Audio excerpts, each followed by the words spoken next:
జారుతూ చల్లగా ఉన్నా ఏదో కింద వెచ్చగా ఉంటుంది ఒళ్ళు అనుకుందామా. పార్శ్వేవామే దయార్ద్ర హిమగిరి దుహిత, ఎడం చేతి పక్కన ఎప్పుడు లోకాల పట్ల దయ చూపించడంలో చల్లని తల్లి, పైగా హిమగిరి దుహిత, మంచుకొండ కూతురు. ఆవిడ అసలే మంచుకొండ కూతురు, పైగా దయ కలిగిన తల్లి. ఎంత చల్లగా ఉంటుంది. ఆవిడేమో ఎడం భాగంలో ఉంటుంది. ఇది చాలదన్నట్టు కరచరణ తలే శీతలాంగా భుజంగా, కాళ్ళకి చేతులకి జివ్వమనేటంత చల్లగా ఉండే పావులు చుట్టుకొని ఉంటాయి. ఇంకా ఈశ్వర ఇది చాలదు మీకు.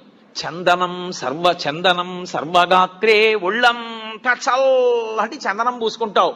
ఎంత చలి. ఇది చాలలేదు నీకు. ఇది చాలలేదని మళ్ళీ మార్గశీర్ష మాసం ఆర్ద్ర నక్షత్రంలో నీకు ఇన్ని కడవలతో తెల్లవారుజామున అభిషేకమా? ఎందుకే?